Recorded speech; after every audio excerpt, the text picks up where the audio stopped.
Hello again. Are you about ready to throw your microscope and 4K camera out the window?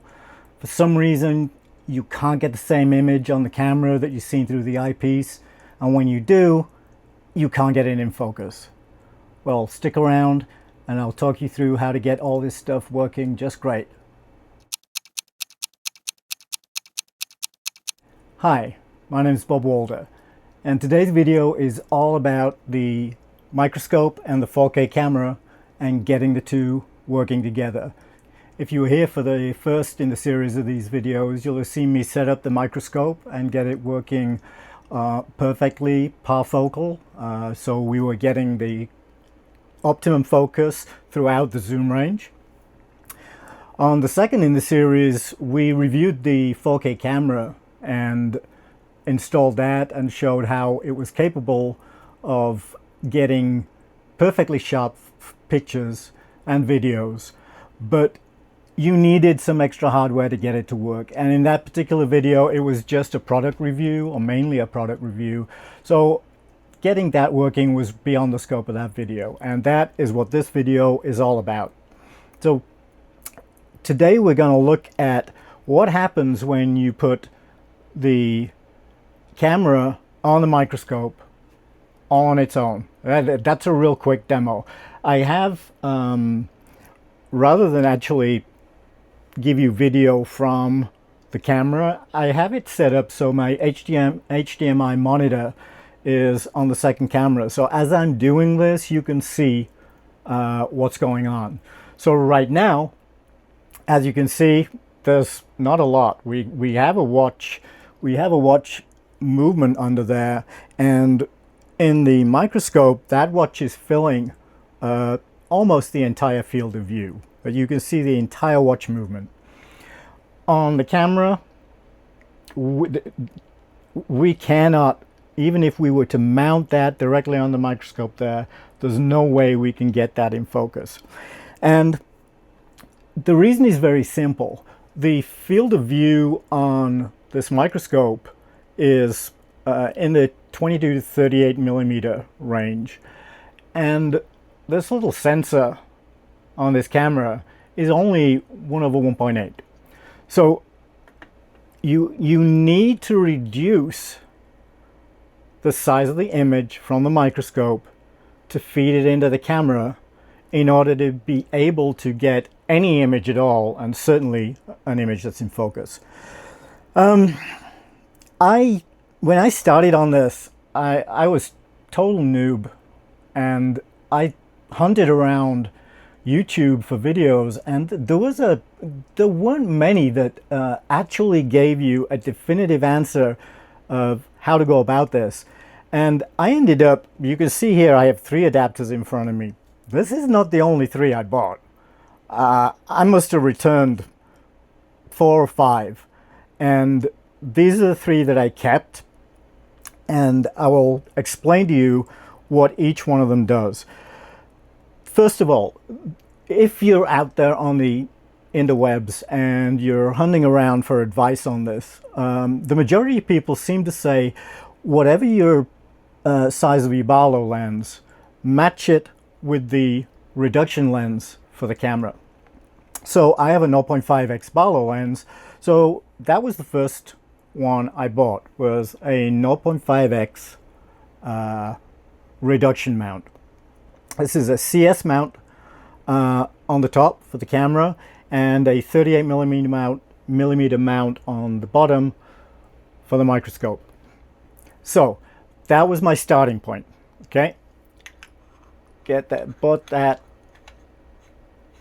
screw it in, and now we can fix that on the microscope. I am going to cinch each one of these up. Apologies for the slight delay each time, but it does make a big difference to the quality of the image. So now if you look at the second camera, you can see we do have an image. We can see it's a watch movement, but as I try to focus it, that's the best we can do.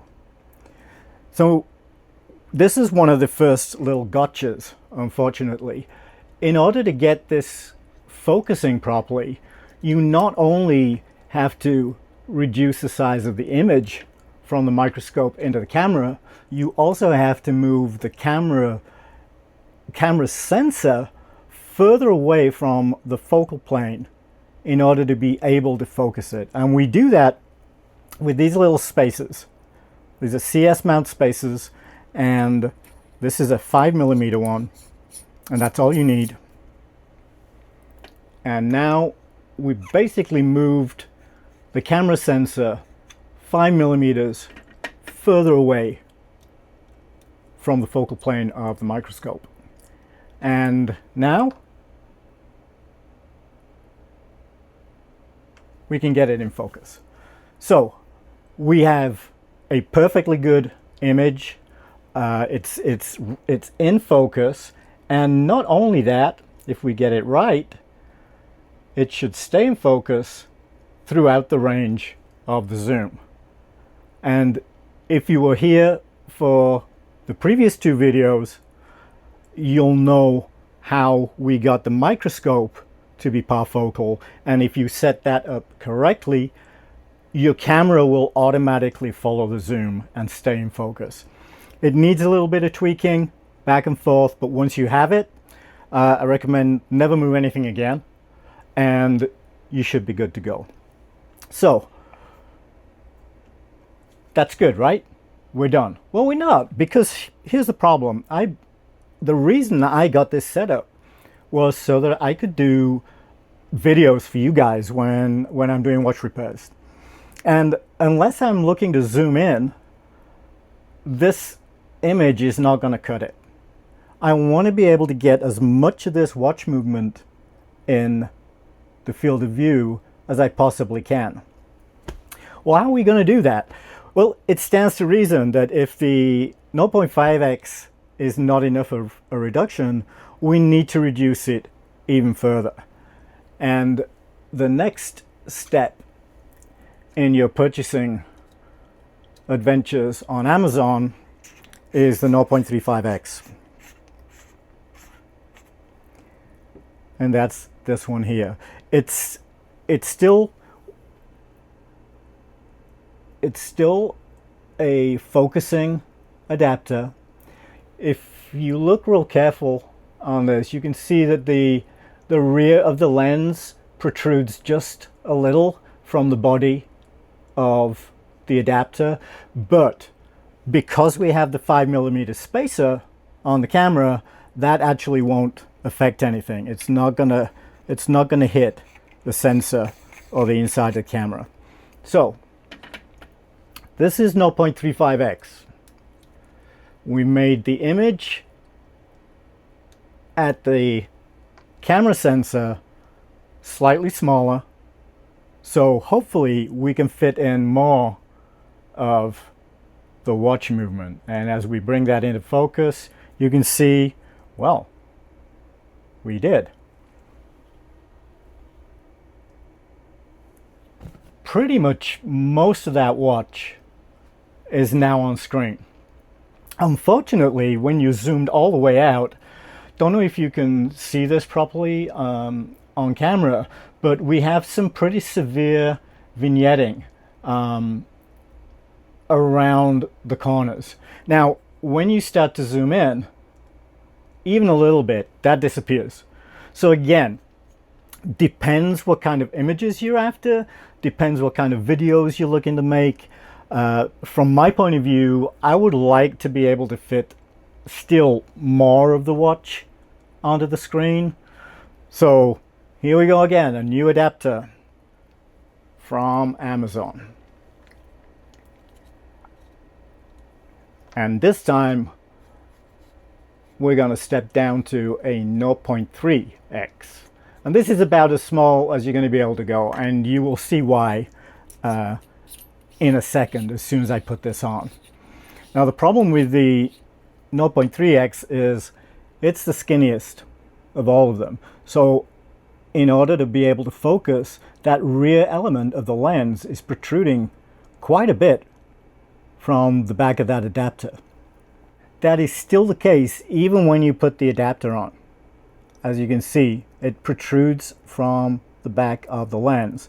And the problem with that now is the back of that lens is going to hit against the, not actually the sensor, but the sensor surround.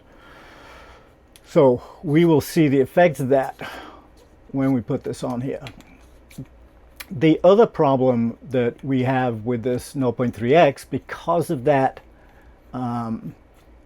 that physical issue that the lens is protruding from the back, for some reason it kind of gets stuck against the spacers sometimes as well, and that means you can't actually focus. So here we go,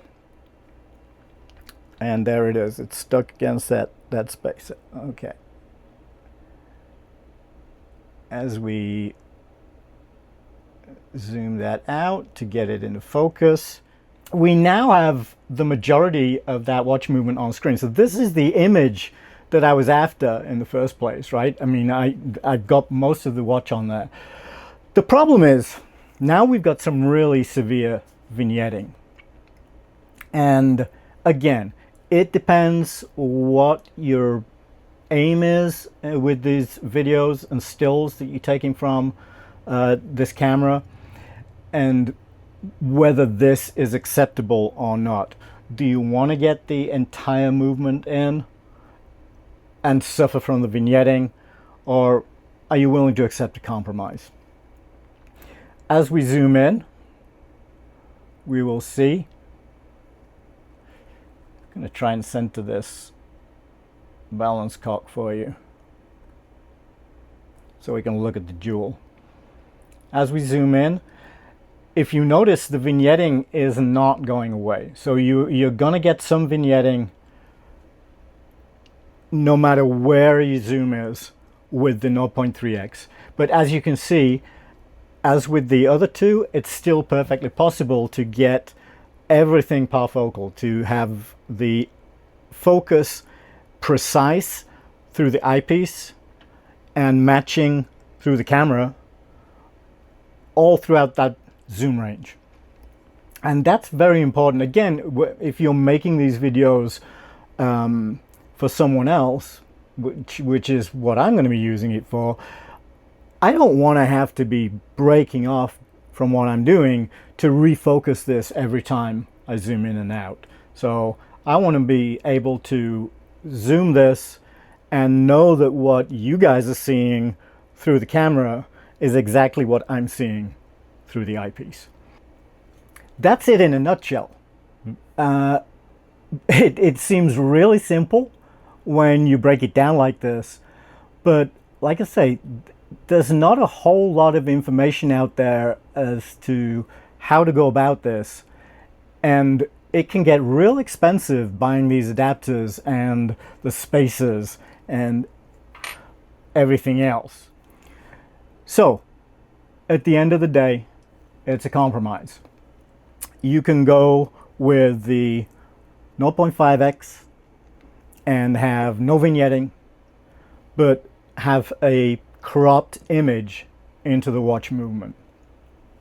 You can go for the 0.3x and you can get, probably it's about 95–96% of the image, the field of view in the camera. So it almost matches what's in the field of view in the microscope, almost.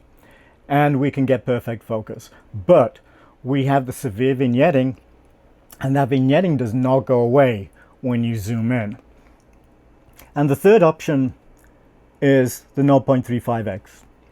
And this is the one I prefer. This is the one I leave on the microscope all of the time. And I lose a little bit top and bottom of the movement, but it's really only, in this particular case, it's really only the case. So the movement itself, I'm pretty much getting the whole thing in there. If I was working on wristwatches, smaller watches, there'd be no problem at all. The 0.35x is perfect.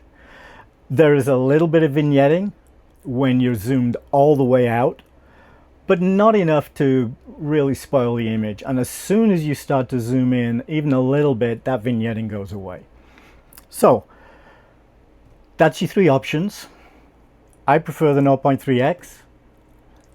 Why don't you drop me a comment and let me know which option you would prefer, which option you would go with if you were trying to get this setup working.